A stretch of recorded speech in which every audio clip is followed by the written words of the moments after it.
과거로 돌아가는 거 아신가 하는 그런 많은 분들이 걱정을 하긴 하시는데, 제가 보기에는 특히 그 일본하고 비교했을 때 우리나라가 지금 이렇게 특히 우리 공화당, 특히 이 조원진 대표님, 홍문종 대표님처럼 이렇게 나서가지고 싸우는 분들이, 우리 자유를 위해서 싸우는 분들이 있다는 것은 정말 대단한 것입니다. 네. 제가 저의 전공이 동아시아학, 특히 그 일본 학이다 보니까 그 일본에 대해서 뭐 이것저것 전반적으로 공부를 했었는데, 그 일본에서 간단하게 말씀을 드리면, 일본은 자유를 위해서 싸운 적이 없습니다. 그 미국이 일본을 이제 일본을 이겨서 그때부터 이제 미국이 헌법도 일본에서 만들어서 주고, 너희는 이제 자유국가다 이렇게 말했더니 일본은 우리는 자유국가구나 해가지고 자유롭게 된 거지. 이 자유민주주의라는 것은 그냥 주어진다고 의미가 있는 것은 사실은 아닙니다. 그래서 우리나라가 지금 우리의 자유를 위해서 스스로 싸우고 있는 이 모습은 전 세계에서도 지금 홍콩이 좀 대표적인 예인데, 거의 홍콩 정도가 비교될 거라고 생각을 하고, 우리가 만약에 이 싸움을 잘 이겨낸다면은, 저는 미국의 버금가는 아시아에서 가장 성숙한 민주주의 국가가 바로 대한민국이 될 거라고 생각을 합니다. 그리고 그것이 사실은 지금 미국에서도 그렇게 생각을 하고 있어요. 미국에서도 지금 우리나라를 보면서 참 여러 가지 안쓰럽고 도와주고 싶지만, 사실은 이게 우리가 외부의 도움을 받는다고 하면은 그것은 큰 의미가 없습니다. 우리가 스스로 우리의 자유를 쟁취해 낼 때, 그때서야 이 자유라는 것이 의미가 있는 것이고, 그랬을 때 우리가 이것을 모범 사례로 해서 다른 아시아 국가들에게도 우리가 희망을 줄 수가 있는 것입니다. 물론 근데 이제 거기에도 한계는 당연히 있죠. 예를 들어 우리가 중국이라는 요새 얼마인가요? 한 13억, 14억의 인구하고 우리가 스스로 혼자 싸워가지고는 당연히 그것은 거의 불가능한 상황입니다. 그런 경우에는 당연히 국제사회의 도움을 요청할 수밖에 없는 것이고, 그럴 때는 국제사회도 쟤네들은 대한민국이라는 나라는 스스로 싸우려는 의지가 없어서가 아니라 이것은 정말 너무나도 차이가 나기 때문에 우리가 다 같이 도와야 되는 경우구나 해가지고 우리를 도울 마음도 생기는 것입니다. 그래서 말씀드리고 싶은 것은, 우리가 이제 작년에 이제 조원진 대표님이 미국 대사님 해리스 대사님도 만나고, 미국에 가서 이제 중요한 분들도 많이 만나고, 우리가 지금 미국 쪽에서 중요한 분들하고 많이 이제 컨택트는 되고 있지만, 우리가 그분들한테 우리를 볼 때마다 우리 도와달라, 우리 힘들다 그렇게 말한다고 하면은, 그것은 우리가 스스로 성숙한 민주주의가 되기를 거부하는 것이고, 의미가 없는 자유를 얻는 것입니다. 남의 외부의 힘을 통해 가지고 우리가 자유를 얻는다는 것은요.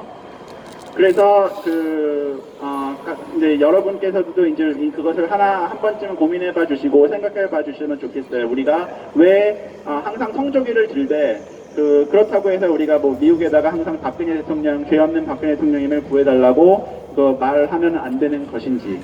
물론 우리는 이런 인권 유린이 우리나라, 북한뿐만 아니라 우리 대한민국에서도 일어나고 있다는 사실은 적극적으로 널리 알려야 하지만, 그분들에게 국제사회에게 이것을 우리 대신 해결해 달라 그렇게 말을 한다고 하면은 그 사람들도 반감을 가질 것이고, 우리가 얻을 수 있는 자유, 국제사회의 도움으로 얻을 수 있는 이 자유란 것은 그렇게 큰 의미는 사실은 없습니다. 그리고 또 한 가지 좀 생각해 봐주셨으면 하는 문제가 항상 있는데, 인권하고 국가 안보 간의 상관관계입니다. 이것이 인권하고 국가 안보라는 게 도대체 무슨 관계가 있는가 하고 그냥 들었을 때는 이게 잘 이해가 안 가요. 하지만 조금 이걸 풀어서 얘기를 하면은 매우 쉽게 이해가 갑니다.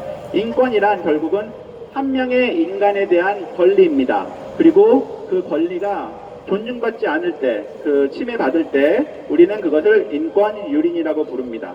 반면 국가란 개개인이 모여가지고 사람들이 모인 것이 결국은 국가고 그 사람들이 모여있는 국가에서 그 권리가 침해받을 때 우리는 그것을 국가안보 위협이라고 부르는 것입니다. 그러다 보니까 이 인권이라고 하면은 솔직히 뭐 나하고 무슨 관계가 있나, 나는 잘 먹고 잘 산다, 그렇게 생각하실 수도 있어요. 그런데 그러니까 이게 뭐 북한에서 인권 유린이 나오고 있다, 그런 얘기를 들을 때 그렇게 생각할 수도 있지만, 결국은 한 명의 인간의 권리를 침해하는 정권은 결국에는 집단 또는 국가의 권리도 존중하지 않습니다. 그것이 제일 간단한 예가 납치 피해자입니다. 이 북한 정권은 자국민의 권리를 존중하지 않다가 보니까 결국은 주변국의 권리도 존중하지 않고 있습니다. 그러면서 일본, 미국, 뭐 대한민국은 말할 것도 없고 각세기의 많은 나라들의 사람들을 납치해다가 그 사람들을 고문하고 또 인권을 하고 있는데, 그것을 미국에서는 매우 잘 알고 있고, 그렇기 때문에 미국은 항상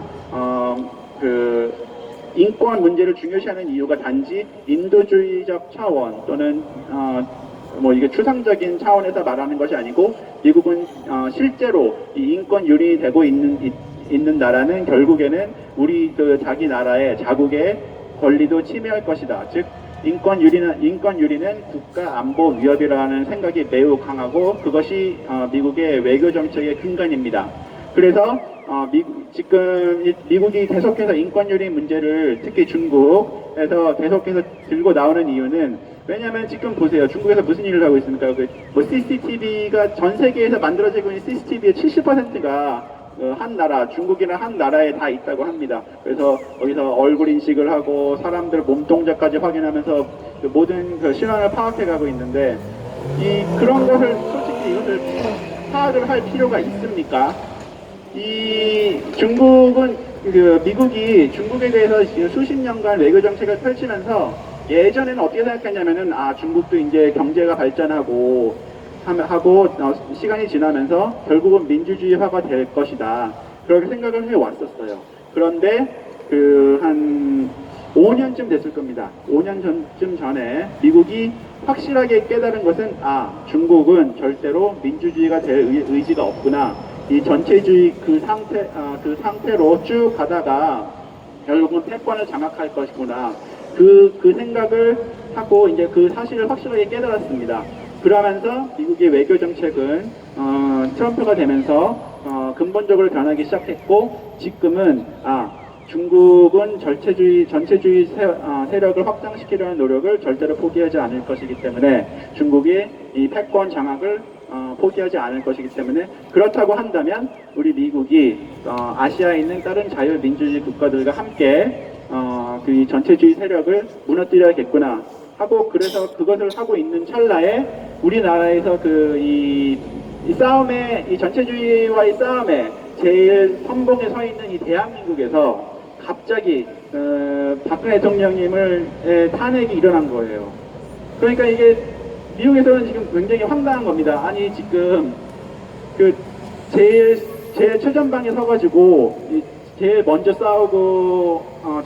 싸워야 되는 나라에서 스스로 자기들의 전체주의 세력이 앞장서겠다, 그렇게 돼버리니까 지금 이 미국도 이 문제를 어떻게 해결할까 굉장히 큰 고민을 하고 있습니다. 그런데 그 와중에 이렇게 지금 오늘 와 계신 분들 또는 유튜브를 보고 계신 분들, 그리고 이 탐기국 때부터 활동을 해주셨던 분들, 그런 분들이 계시는 것을 유심히 보면서 근데 이 대한민국에도 희망이 있구나 해가지고 지금도 우리를 굉장히 유심히 보시면서 어떻게 하면 우리를 도울 수 있을까 참 많은 고민을 하고 있습니다. 미국 쪽에서도. 그리고 그래서 오늘 아까 보수연합 심포지엄에 갔었는데, 거기에 계신 일본의 주요 인사분은 이렇게 말씀하시더라고요. 그분은 이제 박정희 대통령님을 굉장히 존경하고 박정희 대통령님들을 매우 좋아하면서 제가 한 3주 전쯤에 자유의 파도에 박정희 대통령님께서 말씀하셨던 거 한 번 인용한 적도 있는데, 그분 역시 같은 말씀을 하십니다. 우리는 대한민국은 정말 위대한 나라다. 대한민국은 그냥 이 전체주의 세력과의 싸움에서 그냥 매만 맞는 그런 방파제가 아니다.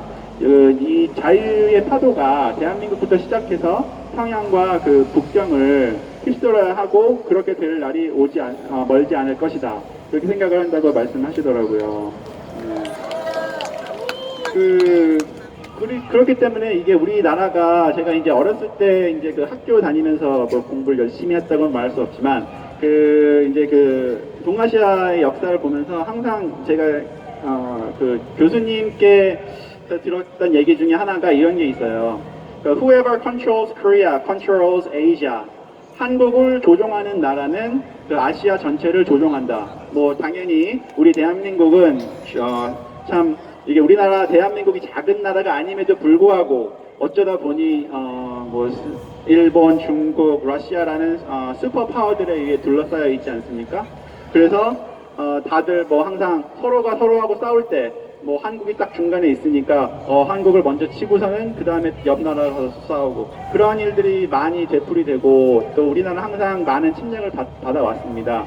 그런데 이것을 바꿔 말하면 우리나라가 그러니까 우리나라는 항상 이 지정학적으로 매우 중요한 나라인데 한국을 조종하는 나라는 아시아를 조종한다는 말을 바꿔서 얘기하면은 만약에 우리 대한민국 국민들이 우리가 스스로 주도해서 우리나라를 조종한다면 컨트롤한다면 아시아를 우리가 컨트롤할 수 있다는 얘기가 되기도 합니다. 그리고 그렇기 때문에 저는 이게 우리나라가 상당히 지금 우리가 매우 어려운 싸움을 하고 있지 않습니까? 그래도 이제 박근혜 대통령님도 일단 수술을 위해서 나와 계시고 또 뭐 미국뿐만 아니라 일본하고도 우리가 많은 교류를 하고 이제 일본에 대해서도 반일 감정이 매우 셌었지만 요새는 많이 그것이 이제 문재인하고 조국이 하도 이 헛발질을 많이 하고 이제 위선자라는 게 들어가면서 사람들이 이제는 뭐 반일 감정도 거의 안 먹히는 것 같아요, 사실은.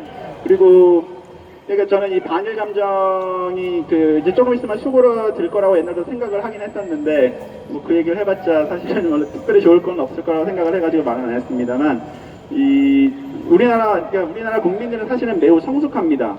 제가 미국하고 영국에서 이제 학교를 다니면서 아시아를 공부하면은 사람들이 일본을 물론 맨 처음으로 얘기를 해요. 성공 사례로. 그런데 큰 차이가 없습니다. 한국에 대해서 얘기하는 게.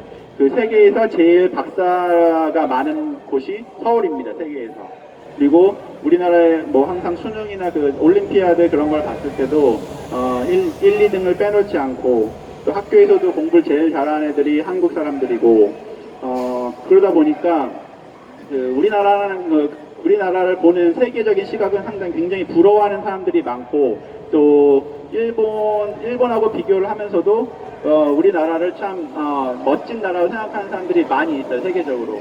근데 이거를 자꾸 저는 그래서 항상 안타깝게 생각하는 게 우리가 그 길을 하자, 일본을 뛰어넘자 뭐 그런 얘기를 들을 때마다 이게 너무 가슴이 아픕니다. 이게 우리가 왜 스스로 우리를 일본하고 비교를 하는지 전혀 다른 나라인데 옆에 있고 아무리 뭐 역사적으로 많은 교류가 있다곤 하지만 우리나라는 우리나라이고 일본은 일본인데 왜 우리가 스스로 일본하고 비교를 하지? 애초부터 비교도 안 되는데 뭐 지금 상황이 어떻습니까? 일본의 GDP는 한국의 3배입니다. 그리고 그 대신 인구 역시 2.5배쯤 됩니다. 즉 한국하고 일본의 개 1인당 GDP는 별 차이가 없어요. 물론 일본이 조금 앞서지만. 근데 한편 군사력은 어떻습니까? 일본은 군대가 아예 없고 우리나라는 매우 큰 군대를 갖고 있고 또 세계 평화를 위해서 우리는 미국이 도와달라고 할 때 항상 파병을 하고 세계의 자유질서를 지키기 위해서 우리는 우리 대한민국 국민들을 보내서 생명을 무릅쓰고 싸웁니다. 그리고 보통 이렇게 사람들이 국력을 얘기할 때 부국강전을 얘기 많이 하죠. 그러니까 경제력과 군사력. 제가 군사력과 경제력을 지금 말씀드렸지만 또 영국처럼 이렇게 문화 강국도 중요한 것이고 국력으로 얘기할 때 우리는 3가지로 얘기할 수 있는 게 3번째가 문화인데 우리나라 문화는 어떻습니까? 영화, 음악 뭐 전 세계를 제패하고 있지 않습니까? 그렇다고 하면 우리가 경제력으로는 뭐 전 세계에서 1위가 되기는 거의 불가능합니다. 뭐 그거는 인구 때문에 그런 거죠. 결국은 인구 수가 뭐 미국이나 일본처럼 많지가 않고 그러다 보니까 우리가 뭐 10배, 20배 되지 않는 이상은 불가능하지만 1인당으로 봤을 때 또는 우리가 문화적으로 봤을 때는 우리는 이미 매우 그냥 선진국도 아니고 저는 우리가 매우 큰 선진국이라고 생각을 하고요. 그런데 우리 스스로가 자꾸 그거를 옆에 있는 일본하고 비교를 하는 걸 보면은 그럴 필요가 도대체 있나? 우리 스스로의 정체성 우리는 매우 훌륭한 정체성을 갖고 있고 역사를 갖고 있고 문화를 갖고 있는 나라다. 그래서 그 부분에 대해서 일본하고 비교하는 거는 좀 자제를 하면 좋지 않을까 생각은 많이 합니다. 네.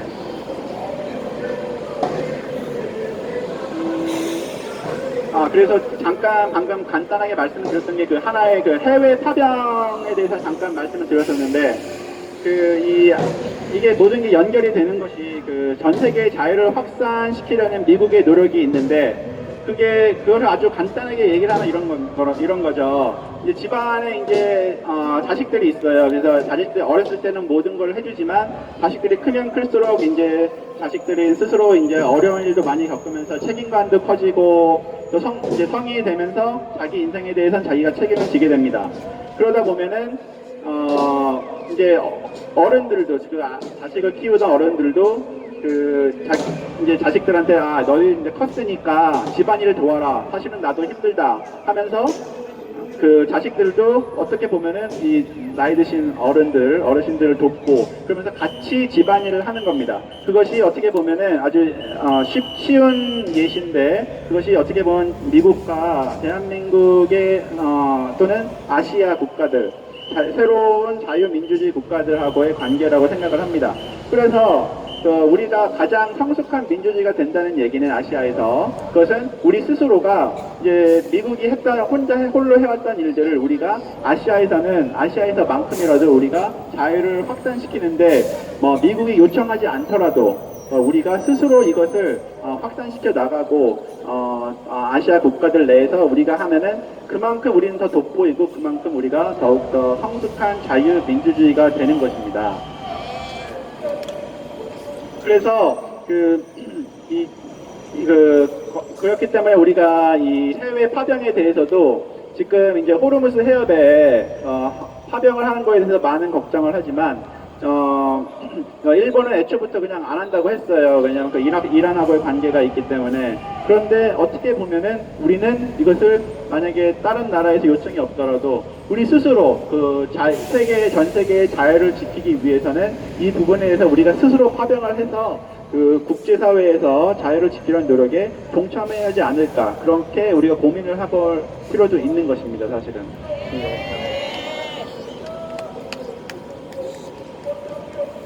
그래서 일본 얘기로 다시 돌아가면 일본이 우리나라에서 원하는 건 항상 이겁니다. 제발 일본을 이렇게 적대화하지 말아 달라. 우리가 제발 파트너로 봐달라. 우리 같이 함께 전체주의 세력과 중국의 공산당 정권을 위시로 하는 전체주의 세력과 같이 싸우자. 그리고 사실은 대한민국이 제일 바로 옆에 있으니까 위험하지 않느냐. 우리도 도울 테니까 같이 싸우자는 건데 자꾸 이게 그 문재인 정권에서 이거를 반일 하면서 일본을 나쁜 나라로 그냥 계속 그 얘기만 하고 일본하고의 좋은 일들이 있었던 것들은 전부 다 싸그리 무시한 채 항상 반일 감정을 계속해서 일으키다 보니까 이것이 매우 어려운 문제이긴 하지만 요새 조금씩 그 용기 있는 학자분들이 많이 일어나고 계시고 또 일본 쪽에서도 자기들이 잘못한 것에 대해서는 일본 쪽에서도 자신들이 잘못했던 문제는 계속해서 더 용기를 내서 인정을 하고 있습니다. 예를 들어서 그 위안부 문제 같은 것도 옛날에 인권 침해가 있었다. 이것은 뭐 그 당시에 봤었을 때는 전시 상황이기 때문에 뭐 어쩔 수 없는 것이라고 말을 할 수 있을지 몰라도 이것은 명백한 인권 침해였다. 그렇게 일본 쪽에서도 계속 얘기를 하고 있고 또 자기들은 그런 문제에 대해서 확실하게 사죄를 하겠다.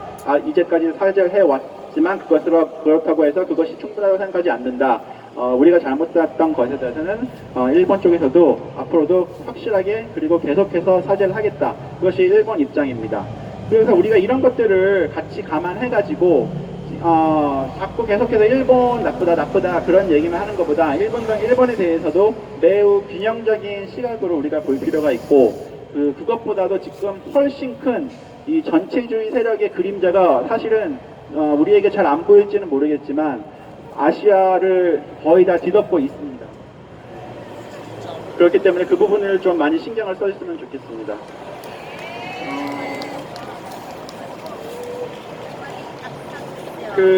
네, 그래서 아까 제가 이제 말씀드린 거 이제 마지막으로 하나만 더 말씀드릴게요. 그 제1교포 분들에 대해서 이분들이 참 이제 일본에 가서 제1교포 분들 만날 때마다 너무 가슴이 아픈 것이 이분들은 일본에서 온갖 차별, 발시, 멸시를 받으면서도 모든 것을 견뎌오신 분들입니다.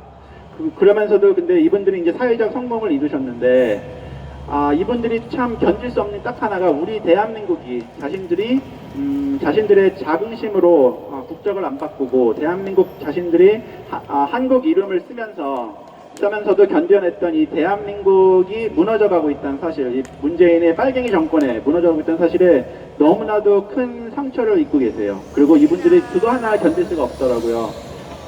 대부분 우리를 돕기 위해서 노력하시는 제1교포 분들은 연세가 70이 넘으신 분들입니다.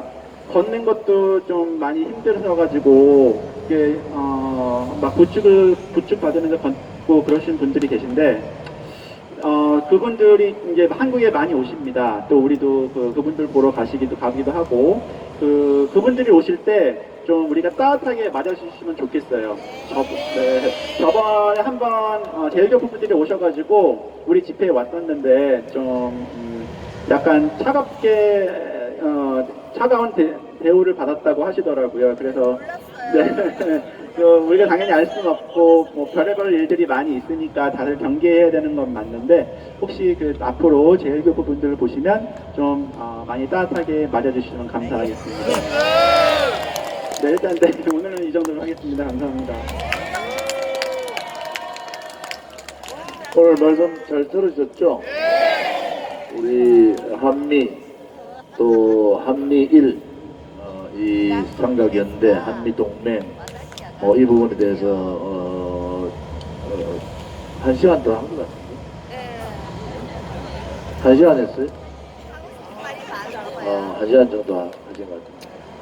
한 가지 오해 있을 소지가 있어서 좀 말씀을 드리면은 우리가 태극기를 들고 성조기를 들고 박근혜 대통령에 대해서 얘기를 하고 미국 정부에다가도 박근혜 대통령을 얘기하는 것은 우리의 자주권하고는 전혀 다른 얘기입니다. 박근혜 대통령이 탄핵된 것 자체가 자유민주주의에 대한 침탈이에요. 그렇기 때문에 자유민주주의의 미국에 우리의 입장을 얘기하는 거예요. 박근혜 대통령을 구출하자는 것이 박근혜 대통령 개인이 부정부패가 있는데 그분을 자유민주주의자니까 구출하자 이게 아니잖아요. 아무런 죄도 없이 이 소위 말하는 토착 빨갱이 사회주의 세력 반미 세력에 의해서 박근혜 대통령이 탄핵당했다. 그래서 미국이 그 사실을 제대로 알아내야 된다 이런 얘기예요. 미국이 잘 몰라요. 사실은 우리같이 잘 아는 게 아닙니다. 저 해리슨 대사 만났을 때 잘 모르더라고요. 왜? 문재인이 대통령 선거를 통해서 됐으니까 정상적인 절차를 밟고 대통령이 됐지 않느냐 이런 인식을 미국이 많이 가지고 있어요. 트럼프도 그런 인식을 갖고 있다고요. 우리가 지속적으로 얘기해야 될 게 뭡니까? 그렇지 않다. 이 거짓 소위 말하는 붉은 세력들에 의한 거짓 선동 업무에 의해서 박근혜 대통령이 탄핵됐다는 거예요. 거기에 이제 배신자들도 있었죠.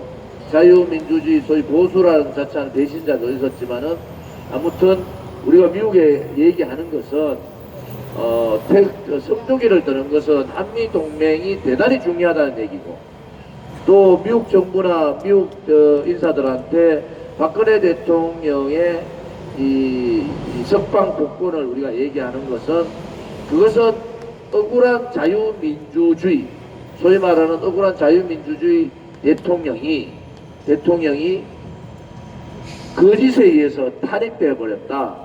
그것은 체제사업이라는 거예요.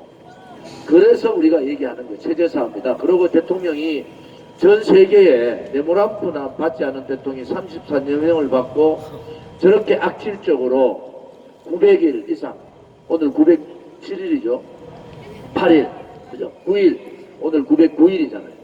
그리고 909일 동안 이렇게 영어의 몸으로 계신다는 것은 이것은 명백한 정치 보복이고 악랄한 인권 탄압이에요. 이렇게 인신강금시켜버린, 법적인 절차를 밟지 않고 인신강금시켜버린 거예요. 증거 아무것도 없이. 여러분 아십니까? 최순실과 공모하여 요게 다합니다. 요 한 줄로 대통령을 감옥에 넣어버렸어요. 결국 그 뒤에 뭐 경제적 공동체, 묵시적 정탁 등등 뭐 제3자 뇌물죄 다 했는데 없고 결론은 뭐가 났습니까? 대법원에서 뭐라고 났어요? 말세필이야, 말세필. 그 많은 거짓말들이 거짓말로 다 해놓고 선거법 위반으로 해가지고 2년을 딱 집어넣고 그냥 감옥에서 꼼짝 못하도록 만들어 놓은 거 아닙니까? 그것은 법도 무너졌지만은 이것은 명백한 전 세계의 자유민주주의 체제에 앞장섰던 전 세계의 지도자, 위정자 중에서 박근혜 대통령 같이 탄압받는 사람이 없다는 거예요. 미국이 그 부분에 대해서 인식을 하라는 겁니다. 우리가 계속 성조기를 들며 박근혜 대통령 석방하라. 제가 미국 가서도 그런 얘기를 쭉 문재인 정권에 대한 실체를 얘기를 다 했고 1년 전에 조국 사건 없을 때도 우리는 문재인 정권은 토착 발갱이 세력들이 만든 정권이다 이렇게 얘기를 했잖아요. 그래서 그런 부분에 대해서 여러분들이 인식을 잘 해주기를 바랍니다. 하나 제가 우리 공화당이 오늘 유튜브 분들이 제대로 잘 전달을 해주면 좋겠어요. 자, 우리 공화당은 자유한국당 혹은 더불어민주당 혹은 뭐 정의당까지 언론 방송이 대단히 많이 실어주잖아요. 우리 공화당은 언론 방송이 안 씻잖아요. 태극기 집회도 애서 외면하잖아요. 보수 소위 말하는 조중동은 자유한국당 편에 붙었어요. 저는 정치를 32년 했어요. 이 판은 자유한국당 판이 아닙니다. 저는 판이 보여요. 자유한국당 판이 아니에요. 그런데 그들 또한 원죄가 있단 말이에요. 우리 공화당이 박근혜 대통령을 구출하고 박근혜 대통령의 탄핵을 무효라고 선언하고 원천 무효, 적각 석방 복권 이 얘기를 하기 때문에 그들한테는 대단히 우리 공화당이 위험한 존재입니다. 그들 스스로가 조선은 조선대로, 동아는 동안대로, 중앙은 중앙대로 다 이유가 있지만은 제가 개별 신문사, 방송사의 이유를 얘기하지 않겠습니다. 단지 하나 이제라도 정신 차려야 된다. 당신들이 그렇게 준동이 돼가지고 언론 방송에 떠들었던 그 모든 것이 거짓으로 다 드러났잖아요. 거짓으로 드러났으면 이제 언론 방송도 JTBC를 오늘 규탄했지만은 박근혜 대통령을 그렇게 몰아붙였던 언론 방송도 이제는 자기 스스로 반성을 해야 된다. 무슨 말인지 아시죠? 반성을 해야 되는 거예요. 그냥 문재인이 잘못하니까 문재인이 이제 국민과 따로 가니까 문재인을 끌어내려야 된다. 이것이 아니에요. 이것은 역사의 쭉 줄기의 체제싸움, 역사싸움에서 대단히 박근혜 대통령의 탄핵은 중요한 포인트입니다. 이 헌정 중단을 그냥 묻고 가게 되면은 대한민국은 더 이상 자유민주주의 체제라고 할 수가 없는 겁니다. 그것이 우리가 이렇게 투쟁을 하고 있는 겁니다. 이제 보수 언론 방송들도 이제 스스로를 돌아봐야 돼요. 3년 전에 2016년 JTBC가 태블릿 PC 10월 26일 날 들고 나오는 그 시점부터 보수 언론 방송들이 어떤 짓을 했는가? 박근혜 대통령하고의 감정이 있었죠. 왜? 도와줄 거 안 도와준 것도 있어요. 그것이 저는 옳다고는 보지 않아요. 단지 하나, 그들 스스로가 그들 회사에, 신문사에 혹은 방송사에 자기들의 입장에 의해서 박근혜 대통령을 재단해버리지 않나. 그런 부분에 대해서 대단히 지금 3년이 지난 이 시점, 여러분들이 3년 전에 소위 말하는 JTBC는 물론이고 채널A, 그 다음에 TV조선 한번 돌려보십시오. 아니 방송사에 있는, 신문사에 있는 분들이 한번 돌려보세요. 그때 여러분들이 얼마나 못된 짓을, 못쓸 짓을 했는지, 대한민국 자유민주주의 체제에 얼마나 당신들이 비겁했고, 자유민주주의 체제나 대한민국의 역사에 대해서 얼마나 이 촛불 세력들한테 굴종했는지, 그것을 여러분들이 3년 전에 돌이켜 보십시오. 그것이 잘못됐다고 태극기를 들고 투쟁을 하고, 지금 우리 공화당이 오늘 이 시점 같이 이렇게 길거리에서 투쟁을 하면은 여러분들이 하지 못하는 것을 하고 있기 때문에 이제 우리 공화당에 대해서 여러분들이 관심을 가지고 속죄하는 마음으로 우리 공화당의 편에 서야 된다는 겁니다. 그것이 지금의 보수를 자초하고 있는 문재인만 끌어내리자고 하는 분들이 잘못된 거예요. 그것은 진실이 아니고 정의가 아닙니다. 언론 방송은 진실과 정의의 편에 서야 되지 않습니까? 그러면은 자유한국당과 우리 공화당을 비교하면은 우리 공화당이 잘못한 것이 뭐가 있습니까? 우리 공화당은 거짓과 불의와의 투쟁을 3년간 하고 있는 정당이에요. 그러면 최소한도로 그들의 잘못된 역사관, 그들의 잘못된 체제, 그들 스스로가 3년 전, 2년 반 전을 돌이켜보고 스스로가 반성을 해야 되는 겁니다. 그 반성하는 길은 뭡니까? 지금이라도 이제 태극기 집회 우리 공화당이 얘기하는 데 대해서 관심을 가지고, 좌파 언론들이야 관심 가져봐야 우리한테 욕밖에 안 해요. 소위 보수라는 언론들은 관심 가져달라. 그런데 쉽지 않을 거예요. 왜? 우리 공화당이 의석도 2석인데 물론 총선 전에 바뀌지겠지만은 거다가 자금이 많은 것도 아니잖아요. 자금이 많은 것도 아니에요. 그렇다 해가지고 당원이 자유한국당이나 더불어민주당 당원만큼 되는 것도 아니에요. 그런데 제가 오늘 이 말씀을 드리는 것이 핵심 포인트입니다. 이제 여러분들이 최소한 SNS 못하셔도 보는 법만 보면 아십니다. 여러분들 우리 공화당 당원 대부분 다 당원이시잖아요. 그러면 옆에 있는 분들 전부 우리 공화당의 공식 카페에 들어가는, 공식 카페가 우리 공화당이 몇십만이 돼야 되는데 그렇지 않잖아요. 그러면은 아침에 눈 뜨면은 우리 공화당의 공식 카페를 들어가셔야 돼요. 그 안에 우리 공화당의 방향이라든지 우리 공화당의